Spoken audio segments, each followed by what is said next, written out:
us, the most important thing is that children are beautiful the way they are, and we don't need to send them out all the time into different medicalized therapies for them to be well. Welcome to Key Change Makers, a one-smiley podcast by our Dr. Abraham Pichagoranas. Hello, welcome everybody to Líderes del Cambio, Leaders of Change in English. This is going to be the first English episode that we do in English this year. So I'm going to start by introducing to everybody my new colleague for the podcast, a person that I admire a lot, and is the CEO of the International Neurodiversity College and so many more things, but she can explain to all of you. Welcome, Jane Mason. Thanks. Thank you, Abraham, and hi, everybody. I'm thrilled to be here in our very first English language podcast, and I'm hoping we can look forward to many, many more.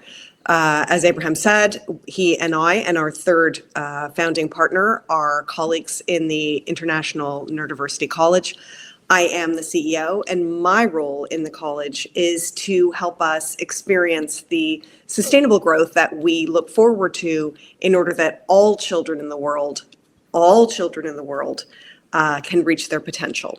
So that's my role, is to help us grow. And to help us personally to organize everything, get organized and plan everything. Part of growth. Part of growth. Yeah, part of growth. Okay, thank you for joining in. And we are going to introduce two amazing teachers. Now they can introduce themselves as well. I know a bit more. One of them that is, we did a podcast as well with her for their channel. They've got an amazing channel, amazing questions. So let's say hello to Berta and Sabrina. Hi, how are you? Good. Hello, good morning. How are you today? Great. Thank you for having us. Yeah. Thank you for joining. Do you want to introduce yourself, your school, your everything? Something that you want to say, where you're from? Sure. So I can start. My name is Berta, and Sabrina and myself work for Beautiful Minds. We're based in Ireland, north side of Dublin. And we've created Beautiful Minds in the idea of creating a local hub for neurodivergent families. We work very much face to face. We work with children and with parents, and then with care institutions like with childcare and schools and a lot of other institutions in the care area.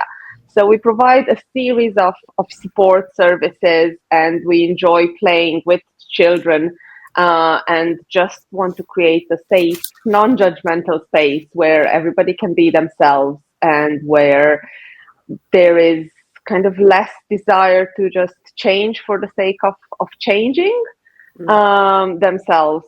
So yeah, this is what we stand for, and I'm gonna let Sabrina introduce herself. Mm-hmm.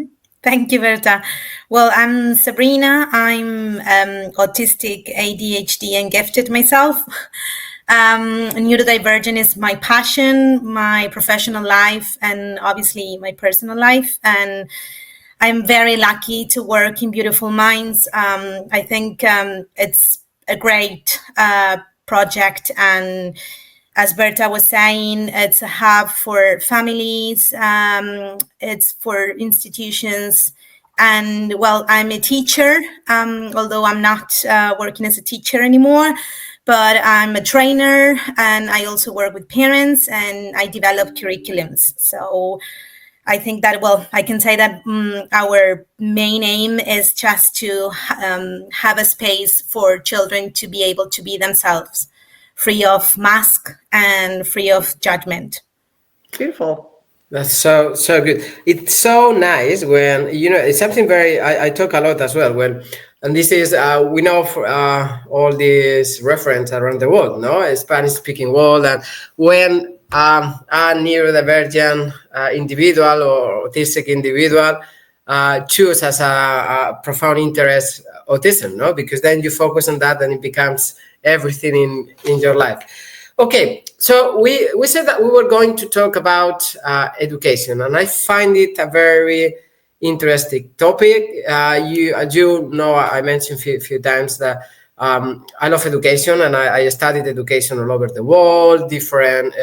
I'm fascinated by the impact that culture has on autism and autism on culture, and in terms of everything, diagnose everything, basically, how you deal with them. So I think it would be nice if we kind of talk about different countries. No, how is it for an autistic child accessing education in Ireland and services, policies, and everything?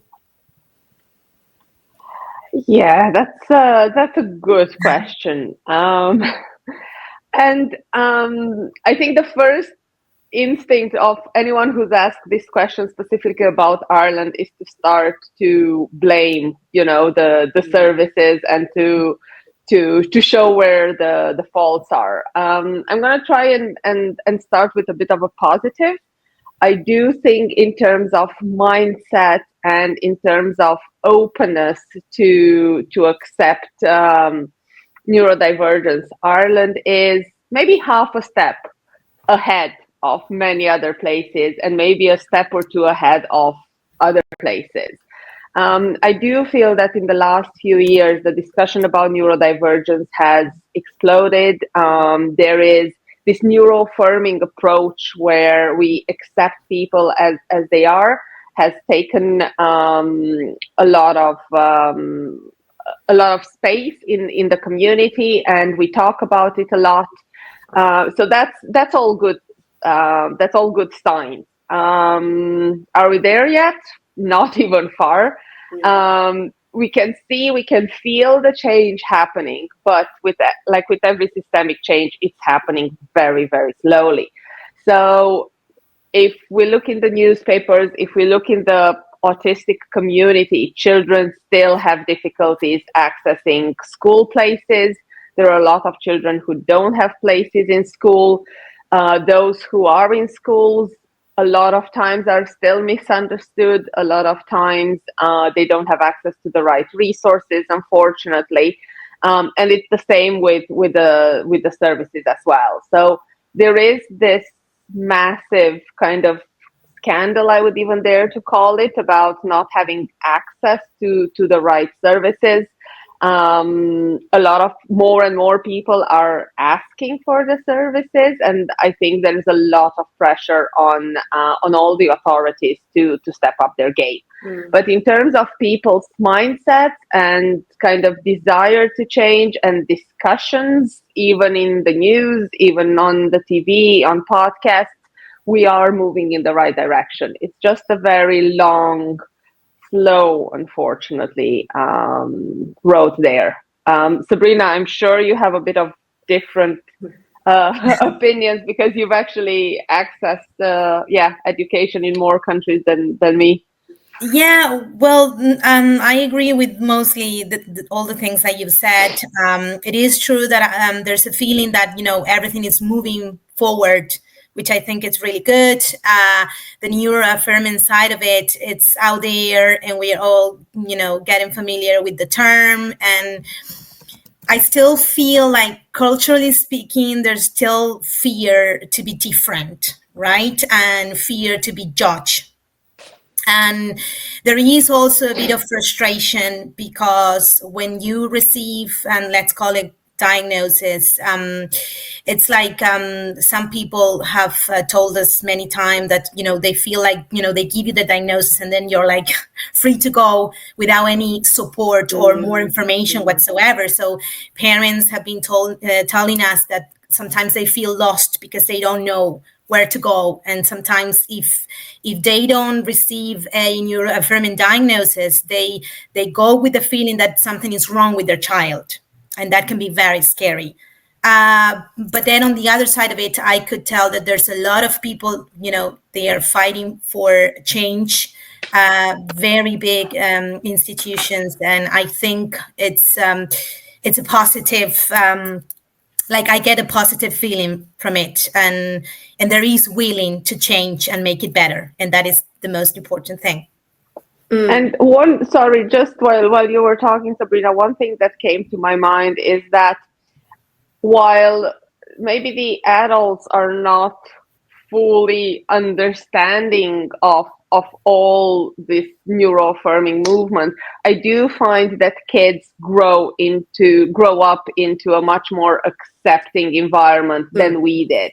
So if I think about, and my kids have changed schools and we work in childcare and we have access to schools, the education that the children are given is much more in the spirit of acceptance and non-judgmental. And this is not only over neurotypes and neurodivergence, but over everything. So I love that about Ireland. It's really taught in school, and there is parts of curriculum that integrate this element of accepting diversity, not only accepting diversity, but appreciating diversity. And even celebrating, no? That without even celebrating. And celebrating, exactly. That's a nice word. I have to say something. Among every country I travel to, I've been in many countries. I think the most welcoming people always in Ireland. I remember Ireland as everywhere I used to go, super welcoming, inviting you everywhere. This amazing Guinness pie that you cook and all of this. I love it. How does it look like in Canada or this area? Do you think there are enough services yet? Yeah, I mean, I'm not an expert, okay? So I can't talk from firsthand experience. I can only talk from discussions that I've had with people in Canada, in and around the neurodiverse community. And I mean, I think broadly they would agree with everything that you're saying. I think I would add to it, and I would love to get your take on this as well. A lot of parents feel like there's both too much information and not enough information. So the uncertainty, you talked about fear, and I want to touch on that with you. But the fear really is the uncertainty of what are the next steps for my child? What are the options for my child? And am I going to have to pay? Can I afford it? What is it going to look like for me to make sure that my child is as independent as possible and can self-advocate, right? That my goal for my child is the same as anybody else's goal. So I think in Canada, there's this sense, and Canada's a reasonably progressive place. It's obviously huge and different, but there is a sense that there's both too much information and not enough information. And I would love to put that back on you to see if you get that sense in Ireland or in Spain or Abraham, in other countries where you've worked. I mean, to be honest, I wanted to talk with Sabrina about Spain as well, and then we can talk about services and different approaches, no? Because I always talk about how important it is to teach and to do all these therapies in natural environment, like at the school and at home when they go out in the community. I have the feeling, but we can talk about it now. I have the feeling that there are too many therapies, but at the end, I don't know if they are very efficient for kids when they go only do 1 hour in a place and then they don't use it in a natural environment. But my feeling with, for example, Spain, I kind of agree with you. There is too much information, but not enough information. It depends on with whom you train. There are still many societies in Spain. I don't know if you experienced that, Sabrina, that they are. It's very good, this all new affirmative movement and approach. But my my idea is that if you go to big societies, autistic societies, like the biggest one in Spain, the biggest in every country, they all talk about how they have autistic people, for example, working for them, making photocopies, and then when you go to the governors and management team, when I go there, I always ask, but you have autistic people in there, and they always say, well, no, but they are parents, or at least they have to have one. They must have one autistic family member, and it's like, okay, which is fine. No, they need to be represented, parents, brothers, siblings, but there should be a bit more balance. No, I think that is the reason why sometimes there is not enough information as well, because some of the information is still seen from the medical perspective and the point of view of parents and teachers, that they still see as somehow what I get sometimes is like from above, no, like, okay, I'm gonna change you, I'm gonna help you to be a better person, I'm gonna help you in these things. So it depends on where you go. I think there is still not enough information now. Of course, east of Asia is far away from that. They still do very, very behaviorist approach, and the information, they don't have much information. But I think, for example, if you go to Latin, if you go to South America, Central America, it's a community that they want to learn. They're always trying to learn, trying to get information, trying to improve. Whereas I have the feeling that in Spain still takes a bit more. No, it's more in this educational system that is very hermetic. No, it's very, I don't know how to say. Sabrina, what do you think? Yeah, I agree with you. I think that, like, personally, I think the key to all of this is to change the trainer of the teachers, right? So I think that there is a connection, and I'm talking about Spain, as you said before. There is a connection in Spain between when you say neuroaffirming, they think that it's not going to be enough from the academic side of it, right? So yeah, I experienced that myself. And then, for example, as a teacher, I was able to share all these new information with other colleagues. And I feel that sometimes there's a fear of doing things different, right? And I think that fear comes from the fact that the practice is not going to be as easygoing as, they expect, right? Because there's a system, there's a way of doing things.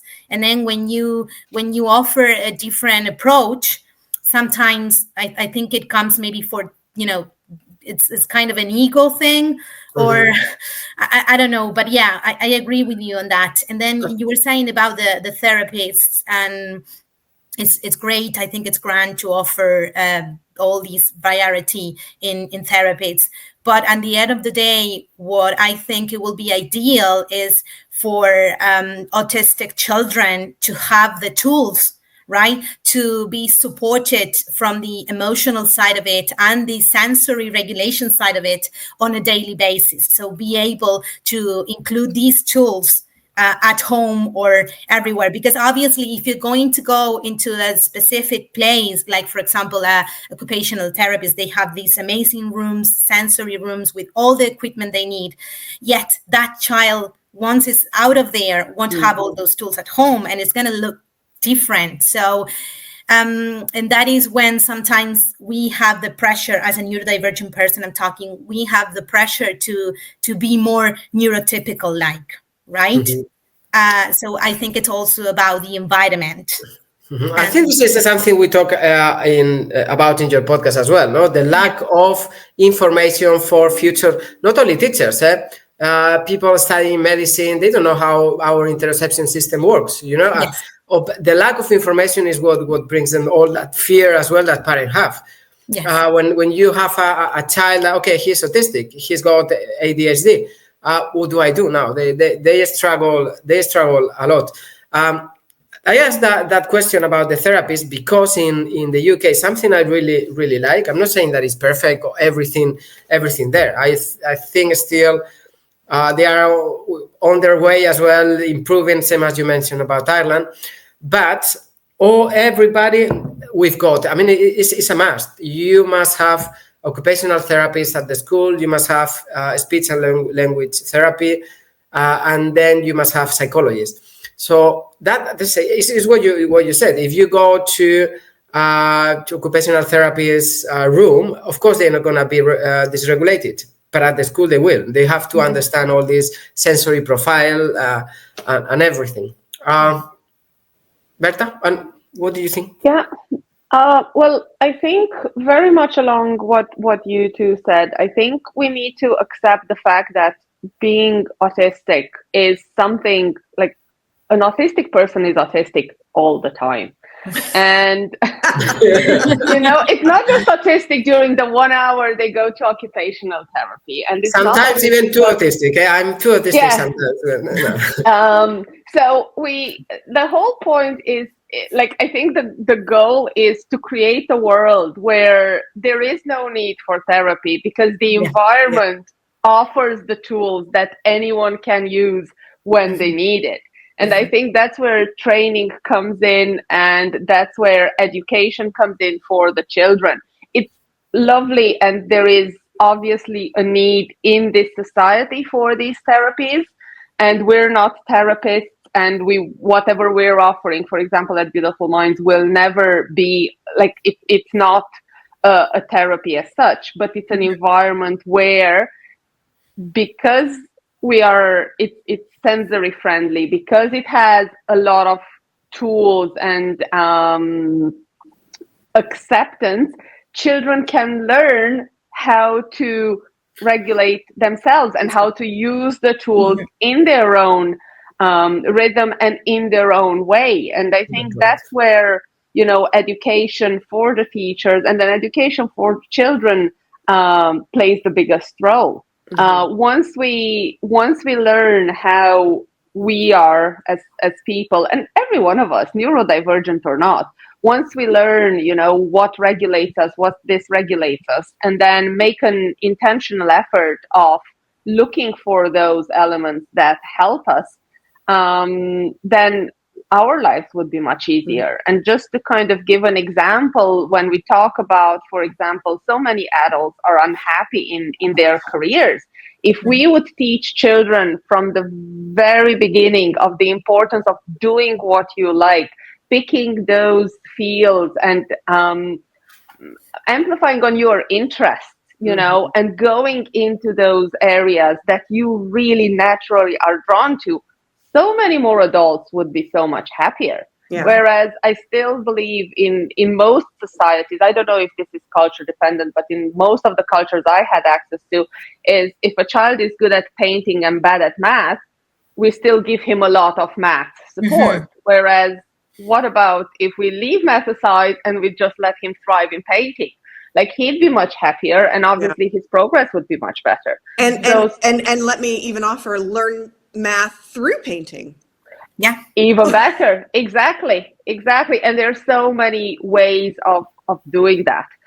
So I'm not exactly sure where I started this from, but I think that was my thoughts. That's what came up to me at your discussion there. Okay, but I want to pick up on that. And obviously, look, we've talked about a lot of things, and there's any number of places we can go. But you have all talked about what I would call resourcing, right? And so I have a question for the three of you, which is, if you think about a child in the public school system, and by that I mean the state school system, and like they're all, Abraham said, and there's a psychologist, and there's a speech therapist, and there's an occupation, there's this and this and this and this. So, but is it a case of, okay, let me say, and yet the parents to whom I've spoken, whose children are in the state school system, they feel like their children, some of them, are falling behind, because whilst their child might have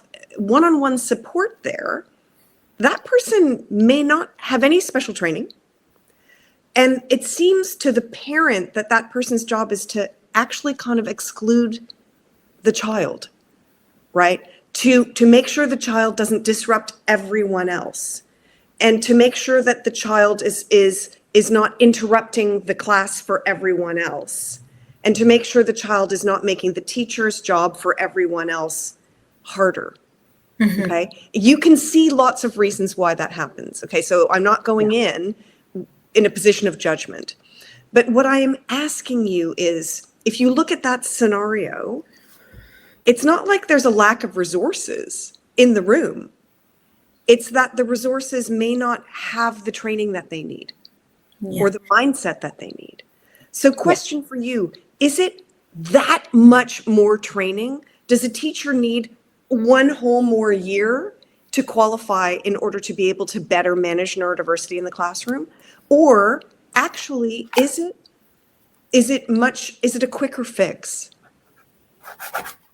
I don't think it's about, like, I think we need to change the training. I don't think it's about the length of time. I think it's from the beginning to the end.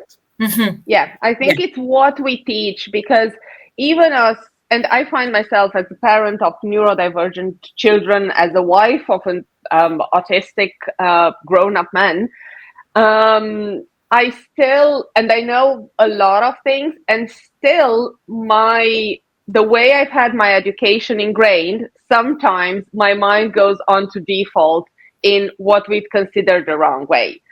So it needs a lot of change. We basically need to rewire our brain a lot of times in order to not see children as challenging, but to see them as their challenges.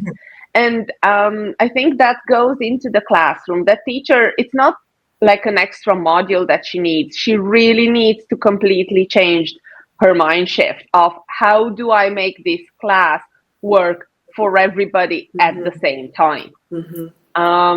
So it's not to say that existing teacher cannot change. Absolutely they can, but it's more of I think it's more of a systemic change, and it's a mindset change for the teacher as well. It's not about bringing in one psychologist and one therapist. So it's not an easy job. I don't know if it makes sense what I'm saying. 100%. It's just the educational system as we see it and what it means. Like we're still talking about ideas and concept from previous century. So the idea of what we understand as being concentrated, for example, it's very old. It doesn't align to our brains, and so.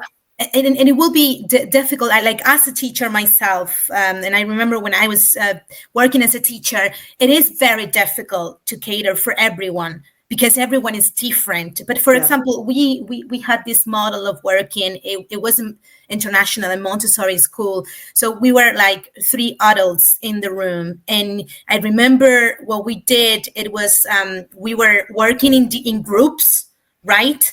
So we had a curriculum, and then one teacher was working with a group of 5 children. Another teacher was working with another group. And the way our approach to those children, it was strength-based, and we were keeping in mind their sensory needs, their emotional needs. So it was different. I wasn't teaching the same way to one child to another child. And it was a lot of work as a teacher. I had a lot of hours after the class itself and before, but it was magical. It was magical to see the child thrived. And it is possible. Like, I know it's possible, but we need to change everything. We need to change the idea that in order to be able to concentrate and listen to the teacher talk, we need to be, we need to be sitting still. We cannot move. You cannot do another thing. And, there are other children that really need to have background music in order to be able to concentrate. There are other children that really need the movement. So I think it's about changing concepts. I think everyone has. If I don't write stupid, crazy things here, I don't hear. I don't listen to you. That's the way I'm focused. And all my life, you have look at the blackboard. Now we can talk about blackboards as well. My opinion about that is in the same line. We have to change the whole training. Now I'm going one further. So we have to change every training for every professional, and that the only way we can do it is changing the whole curriculum, educational curriculum of most of the countries. At least in the UK, you have, for example, protected characteristics, and then you use SEMH calendar that you celebrate diversity. But here, I'm not even talking only about neurodiversity or neurodivergent community. I'm talking about religions, cultures. So you have Ramadan time. I talk about it many times because to me it's very, very nice example. We're talking about Ramadan time, and then we're doing a PE test at the beginning of the morning or at 10 a.m. when they haven't eaten or they haven't drank in the whole, since few hours. Yeah. Are we giving to them the same opportunities for succeed? No. So to me, it's about changing the whole national curriculum where to a model that they all understand their emotional needs, intrapersonal and interpersonal skills, executive functions. Teachers, they don't even know what executive functions are. And a question that I always ask when I do these congresses in universities or for societies, I always ask them something that really makes them think. I always ask them, either parents or teachers, think of sentences that you tell your child or your student that you don't even know why you tell them, but you only do it because you have been told in the past. Like culturally, your teacher or your parents have told you. And then they give me so many examples, most of them the same, plus they keep adding new ones. And nowadays, this is not neuroscience. Nowadays, we know that a brain of a 6-7-year-old child, regardless their condition, religion, culture, whatever, is not ready to be on a chair 5 hours. Yeah. We even know that a teenager is not ready, is not appropriate, is not good for them to wake up at 7 to go to a high school. Why? Because they need to sleep longer because of the changes they're having. So we know all of that, and yet we still have them suffering education that, as Sabrina said, it was created over 1 century ago. We did this Prussian educational model that it was created for to create militaries and industry workers. The Industrial Revolution, yeah. So we know all of that, and we are still doing it. So changing the educational system from the beginning to the end, where we include all these things that we know that are very important. In 1 or 2 generations, we would change everything, but we still have, when I go to some schools to train them, and they say, no, but what do I do with these guys that they don't focus when I'm on my blackboard? And when they say blackboard, I say, stop there. That is the problem. You are doing one lesson for everybody. 80-90%, they don't even care what you're saying. It's words. So once we understand all of that and we change all of that, that would be way easier in the future. Absolutely. I know the case of a teacher in Ireland. We met at a conference, an autistic conference, and she's a teacher, and she was saying in her classroom there are no chairs.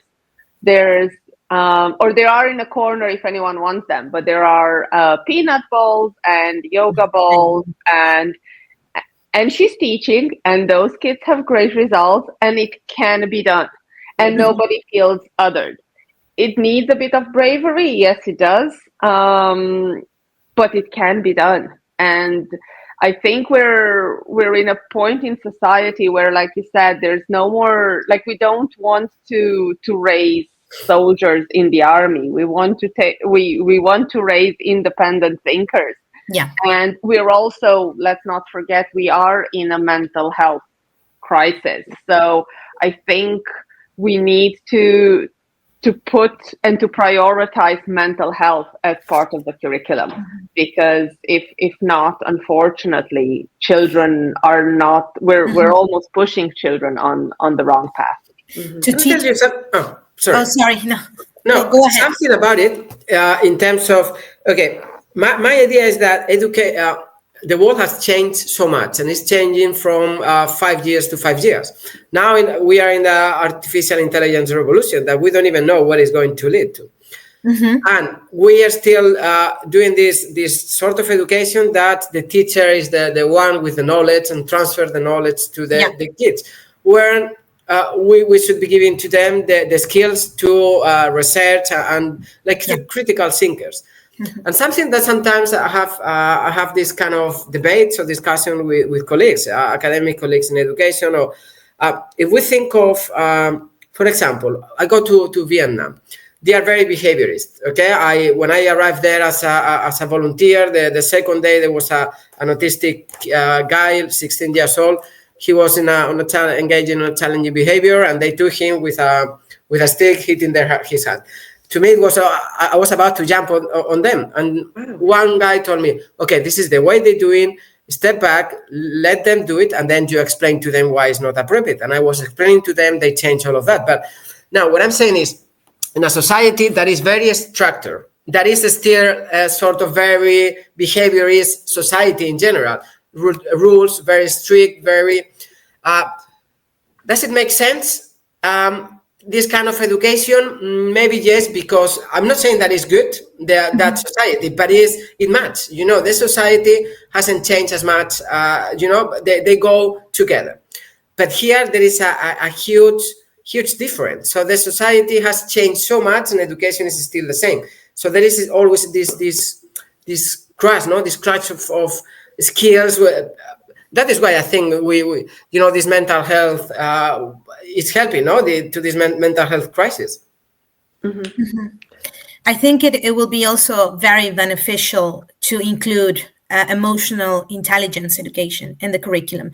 It's very important, and it's not being considered as it should be. And to teach children about how their own brain works, what are the emotions, and I'm not just saying about just teaching them angry, sad, happy, and just 4 words, but really teaching them what it means to be emotional, dysregulated, what is anxiety, what is depression, and also teach them about their nervous system. That will make a massive change. And when I was working back in Spain, I tried myself. I created a curriculum for 1 year about emotional regulation and emotional intelligence, and there was a huge change. And 5 years later, I'm still hearing from the parents of these children talking about how they know themselves and the difference that it made for them. So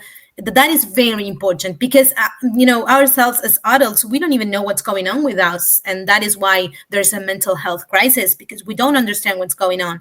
And then we have so many distractions around our world, where it's like scrolling on the phone all the time just to get away of all that anxiety you have inside, and you're not you're not able to understand what's going on. How are we going to teach the children of what's going on with them if we don't know ourselves? So actually, the children, if they take a look around, the only thing they see is adults on their phones all the time. And I'm not I'm not talking from a judgmental point of view, because I'm a victim of that myself. So it's and we do it with food, and we do it with buying, and it's all about looking for the external help and not looking within and finding the help inside, because we are very powerful as human beings. We can do lots of things, and we can help to heal ourselves, but we don't know how. We grow up so disconnected from ourselves that we came apart. I think that is also a very important side of it. Yeah. I think what you mentioned is extremely important. And I do have a question for you on that. When we think about societal change, and we've been talking a lot about societal change, and obviously individuals are members of society, but if we think about societal change, I think we need to, the way I think about it, I'll be very quick, is that it's societal change happens at different levels, and the different levels do different things. So the level of the government impacts policy, right? But obviously government is intensely lobbied from lots of different directions. Yeah. The level of the NGO, it's a huge lobby group, it's a huge influence group, and you have everything from, the Greenpeace of old, that in their little boats, they'd go and attack whaling ships, and others who use more subtle methods, right, to try to influence change. Mm-hmm. You have, obviously, the level of the individual, right, and you also have the level of business. So these 4 levels all seek to influence change. When you consider Beautiful Minds, which is the organization you have founded, what change is your ambition to make? What change do you seek to influence? I love that question. Yeah. I love that question. I might, yeah. What a new partner of podcast I have, eh? Wow, thank you. We've created Beautiful Mission, I think, with the, not I think, I know, with the idea of showing parents and teachers and children that they can learn new things that are very useful for themselves through play and without having to do just therapy. I think for us, the most important thing is that children are beautiful the way they are, mm-hmm. and we don't need to send them out all the time into different medicalized therapies for them to be well. It's about teaching the teachers and showing them there is another way. Maybe that it's not only about teaching, because we're not, we don't have a blackboard when we teach.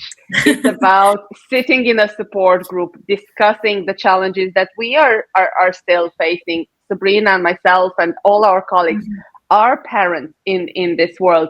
We don't have it all figured out, and that's okay. It's about changing the mind shift from we need to fix it all, we can control it all, to it's okay not to have it all sorted. And in the same time, this life we're living can be nice, can be joyful. Mm-hmm. Our children can be themselves, and we can enjoy them as they are. So I think that's the change we want to bring. We want to show them that there is another way that's not necessarily easier, but it's definitely more joyful, and it's definitely building a connection in the family that I think in future, a connection that is strong and that, future challenges won't destroy easily. I don't know, Sabrina, if you have any other thoughts. Yeah, I agree with all that you said, but also I would like to add that we are also doing this from example. We are exposing ourselves. We are allowing ourselves to be vulnerable. And I think that is the beauty of all, because we are all vulnerable, and yet we live in a society where vulnerability, it's a negative thing.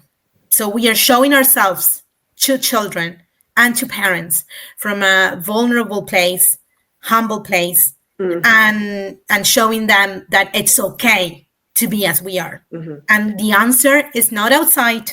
Yeah, it's also in you, with your mom, with your dad, because sometimes with all this medicalized system and parents feel like they don't have the knowledge, they don't know their children enough. Yeah. Where it's completely the contrary, like they know their children best than ever, and yet in order for them to have this diagnosis, they need to go to a strange person mm-hmm.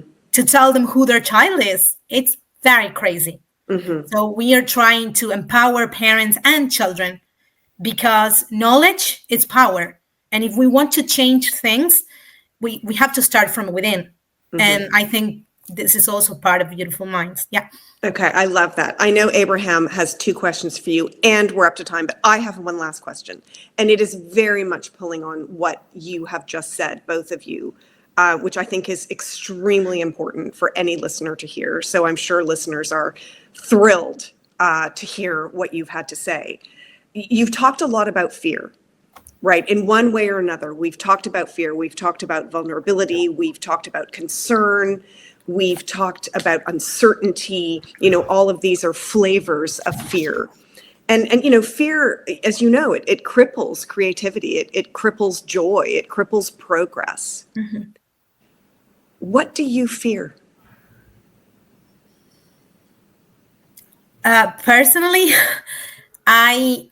I fear not to have enough time in my life to learn and to learn about new things. That's my personal fear. And what do you fear for your kids? For my kids, I fear for them to be disconnected from themselves. That's what I fear. So I'm always encouraging, as a mom, I'm always encouraging them to be different and to be unique. Lovely. Mm-hmm. Berta, what about you? That's a question. I think the one thing I fear for myself and my kids is physical illness. I think everything else can be we can grow through everything else. There are ups and downs, and I've learned to accept that no matter what we do, those ups and downs will come. And we are a neurodivergent families, and the peaks are high and the lows are low. Mm. But we can manage that. And I have confidence in myself and my family that we can go through that. So I do think the only real fear is physical health that, can really hinder, like Sabrina very much said, that I don't have enough time to do and to be there for everyone that I want. And then the same for my kids. Right. Thank you. I'm going to hand over to Abraham. Wow. Well, no, as I told you before, this belongs to One Smile to change the world. We do it as the podcast we do for One Smile to change the world. And as today is the first time you're with us, hopefully not the last, I want to ask, what is the meaning of a smile for you? What is a smile for you? Well, for me, personally, a smile is equal connection. Mm-hmm. I will say so. A true smile, not a a true smile. It is connection, and it can be also a vulnerability. Mm-hmm. Okay. What about you, Sabrina? Berta. For me, a smile is hope and confidence. I think it's the confidence that, no matter what happens, we can go through it, we can grow through it, and hope that, it, again, no matter what, it will get better. Okay. What about you, Jane? What is a smile for you? First time you are with us here. It's such a great question. I think for me, it's this it's a reassuring connection between people. Okay. And now, as a leaders of the global change we are pushing and we are working to get, what would you do to improve the life of neurodivergent community? Well, people in general, but neurodivergent community. So we start with Sabrina now? Yeah, keep going as what we are doing. I think we are in the right direction. And I think it's about helping people to know themselves, to know about how our brain works, how our nervous system works. And to, I think that once you know yourself, you are on the right path to self-love. And I think self-love and self-acceptance is key to all of this. Wow, thank you. You know, I'm terrible with names. I was looking at Berta, but I said Sabrina. I have to say sorry. I always say that I'm very bad with names and dates. I only remember, and it's true, only remember my sister's birthday because we are twin, and she always wishes me in the morning. So happy birthday, and I say happy birthday to you too. And I'm not lying, it's true. Berta, what would you do?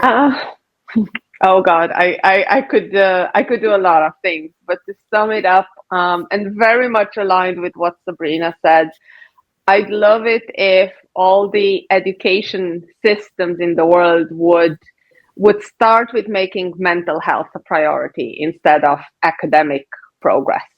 I think if, like Jen said before, if we start from the higher level, if they would really make mental health a priority and that would be able to be cascaded, a lot of change would follow from that. And I think we would have happier and more successful societies for the future. Wow. Jane? Oh, it's such a huge question. I mean, I'm kind of doing what I'm doing, right? You and I are working together. We have a belief that, you know, every single child, whether they're neurodiverse or neurotypical, has incredible potential. And we need to figure out how to unlock that potential in everybody. And I think the world is getting more complicated. And we need to figure out how to enable every individual to make a positive contribution to positive societal change.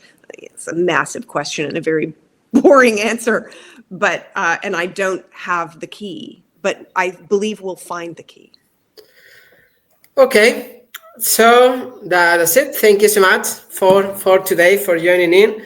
Now we have nice, good shorts that I will upload. Thank you so much. It was very nice. Thank you, Berta. Thank you, Jane. Thank you, Sabrina. Same as always.